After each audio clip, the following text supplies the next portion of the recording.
तो जय हिंद। आप सभी का मेरे डिफेंस चैनल पे स्वागत है। तो आज के डिफेंस अपडेट वीडियो में हम 4 सबसे महत्वपूर्ण टॉपिक के बारे में डिस्कशन करने वाले हैं।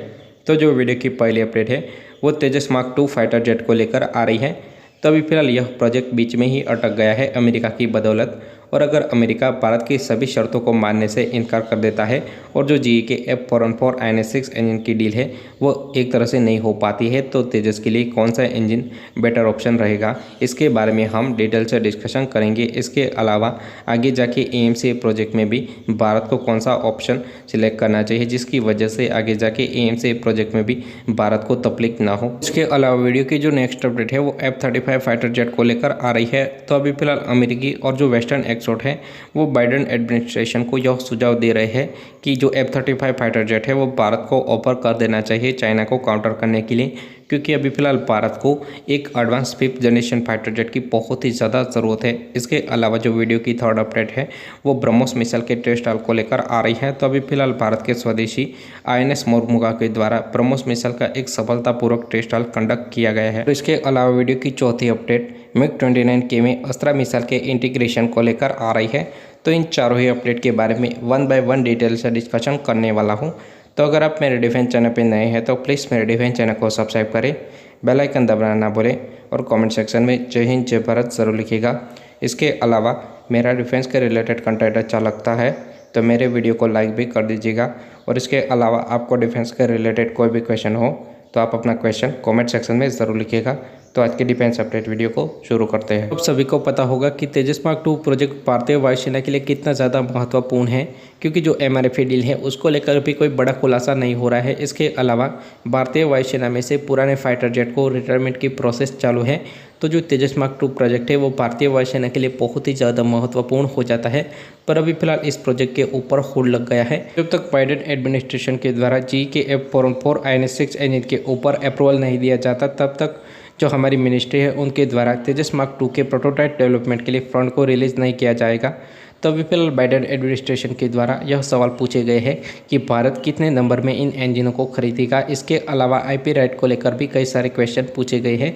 तो एक तरह से अमेरिका के द्वारा आनाकानी करी जा रही है इस इंजनों को लेकर, और अगर यह डील साइन नहीं होती है तो भारत बहुत ही बड़ी मुश्किल में आ सकता है, क्योंकि आप देखोगे तो यही same to same engine TED-BF और AMC जैसे फाइटर जेट में भी लगने वाला है। तो एक तरह से यह डील कैंसिल होती है तो भारतीय वायुसेना के लिए मुश्किलें और भी ज़्यादा बढ़ सकती है। फिलहाल ऐसी रिपोर्ट सामने आ रही है कि अगर अमेरिका पूरी तरह से IP राइट और 100% टेक्नोलॉजी भारत के साथ शेयर नहीं करता है और अगर यह इंजन डील भी साइन नहीं होती है तो भारत यूरोजेट EJ-200 के बारे में भी सोच सकता है। तो भले ही जो तेजस मार्क 2 के लिए रिक्वायरमेंट थ्रस्ट है वो उतनी थ्रस्ट को तो प्रोड्यूस नहीं कर सकता है, पर उसके आसपास थ्रस्ट तो प्रोड्यूस कर सकता है। तो जो GE का F414 INS-6 इंजन है वो मैक्सिमम 97 किलो न्यूटन तक की थ्रस्ट आफ्टर बर्नर के साथ प्रोड्यूस कर सकता है। तो वहीं पर यूरोजेट EJ-200 90 किलो न्यूटन तक की थ्रस्ट को आफ्टर बर्नर के साथ प्रोड्यूस कर सकता है। इसके अलावा EJ-200 के 2 अलग वेरिएंट भी डेवलप किए गए हैं। तो उनमें से जो पहला वेरिएंट है वो 130 किलो न्यूटन तक की थ्रस्ट को प्रोड्यूस कर सकता है, जो कि भारत के AMC में काम लग सकता है। इसके अलावा बात करें तो EJ-200 इंजन का एक और भी वेरिएंट है जो कि 100 किलो न्यूटन तक की थ्रस्ट को प्रोड्यूस कर सकता है, जो हमारे तेजस मार्क 2 के लिए एक बेटर ऑप्शन साबित हो सकता है अगर अमेरिका के साथ यह डील कैंसिल हो जाती है। तो इसके अलावा बात करें तो जब पहले Tejas mark 2 fighter jet 15 ton category का फाइटर जेट था, तब जो EJ-200 90 किलो न्यूटन तक की थ्रस्ट को प्रोड्यूस करता है वो इसके लिए बेटर ऑप्शन साबित हो सकता था। पर बाद में तेजस मार्क 2 फाइटर जेट को मॉडिफाई करके 17.5 टन कैटेगरी का फाइटर जेट बनाया गया, जिसकी वजह से भारत के द्वारा GE के F414 INS-6 इंजन को सिलेक्ट किया गया। तो ये तो तेजस मार्क 2 के बारे में बात हो गई।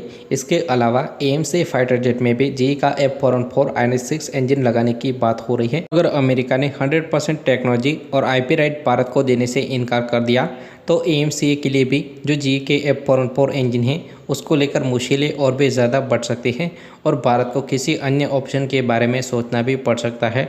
पर अमेरिकी इंजन के अलावा कोई भी ऐसा ऑप्शन अवेलेबल नहीं है जो कि भारत के AMC फाइटर जेट को सफिशिएंट पावर प्रोवाइड करवा सके। इसके अलावा बात करें तो जो EJ-200 के अलग अलग इंजन हैं उनको AMC में यूज़ करना रिस्की हो सकता है, क्योंकि जो EJ-200 का 90 किलो न्यूटन वाला वेरिएंट है वही यूज़ किया जाता है और जो 100 किलो न्यूटन और 130 किलो न्यूटन वाले जेट इंजन हैं उनका यूज़ नहीं किया जाता है।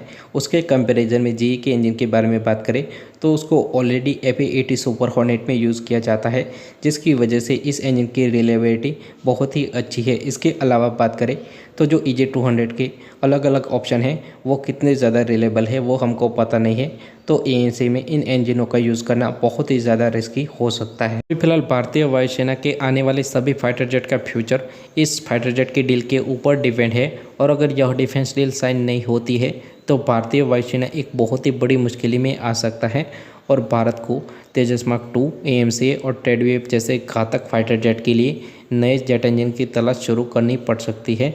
इसके अलावा मेरा तो पर्सनली यह मानना है कि भले ही 5 साल लगे, 10 साल लगे या 15 साल, पर भारत को अपना स्वदेशी इंजन ही डेवलप करना चाहिए, जिसकी वजह से भारत को किसी देश के ऊपर डिपेंड न रहना पड़ेगा। हम वीडियो की नेक्स्ट अपडेट के बारे में डिस्कशन कर लेते हैं, जो कि F-35 की ओर से आ रही है।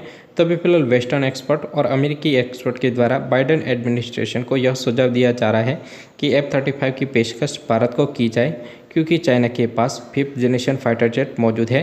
तो पहले भारत का जो रफाल फाइटर जेट था वो इस फाइटर जेट को बड़ी ही आसानी से काउंटर कर सकता था। चाइना के द्वारा J-20 फाइटर जेट में नए जेट इंजनों को इंस्टॉल किया गया, जिसकी वजह से इस फाइटर जेट की परफॉर्मेंस और भी ज़्यादा इन्हांस हो गई।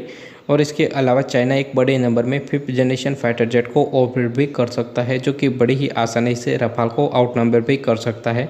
इसी वजह से अभी फिलहाल भारत को एक 5th जनरेशन की बहुत ही ज़्यादा ज़रूरत है, और बाइडेन एडमिनिस्ट्रेशन को यह एक्सपर्ट यह समझा रहे हैं कि चाइना को काउंटर करने के लिए भारत एक बहुत ही इंपॉर्टेंट पार्टनर साबित हो सकता है, जिसकी वजह से भारत को F-35 की पेशकश करी जानी चाहिए। पर अभी फिलहाल अमेरिका भारत जो S-400 ऑपरेट कर रहा है, इसी वजह से F-35 ऑफर करने से थोड़ा बहुत हिचकिचा रहा है। वीडियो की तीसरी अपडेट के बारे में डिस्कशन कर लेते हैं, जो कि MiG-29K फाइटर जेट में अस्त्रा मिसाइल के इंटीग्रेशन को लेकर आ रही है। तो अभी फिलहाल ऐसी अपडेट सामने आ रही है कि इस साल के अंत तक जो MiG-29K फाइटर जेट है उसमें अस्त्रा मिसाइल का इंटीग्रेशन कंप्लीट कर दिया जाएगा। तो अस्त्रा मिसाइल MiG-29 फाइटर जेट में लगने के बाद उसकी कैपेबिलिटी और भी ज़्यादा बढ़ने वाली है, क्योंकि जो अस्त्रा मिसाइल है वो 100+ रेंज प्रोवाइड करती है, जिसकी वजह से इस फाइटर जेट की जो फायर पावर है उसमें बहुत ही ज़्यादा बढ़ोतरी होने वाली है। हम वीडियो की चौथी और आखिरी अपडेट के बारे में डिस्कशन कर लेते हैं, जो कि इंडियन नेवी की फ्रंटलाइन गाइडेड मिसाइल डिस्ट्रॉयर यानी कि INS मोरमुगांव को लेकर आ रही है। तो अभी फिलहाल ब्रह्मोस मिसाइल का successfully test trial INS Mormugao से किया गया है। टेस्ट ट्रायल के दौरान ब्रह्मोस सुपरसोनिक क्रूज मिसाइल ने 100% एक्यूरेसी के साथ अपने टारगेट को न्यूट्रलाइज किया गया है। तो यह मिसाइल टेस्ट ट्रायल कहा हुआ है, इसको लेकर कोई डिटेल अवेलेबल नहीं है, पर यह जो टेस्ट ट्रायल है वो 100% सक्सेसफुल रहा है। तो भारत की जो ब्रह्मोस मिसाइल है वो दुनिया की सबसे खतरनाक क्रूज मिसाइल है, जो कि पल भर में अपने टारगेट को तबाह कर सकती है। होप वीडियो अच्छा लगे, please subscribe my channel and thank you for watching.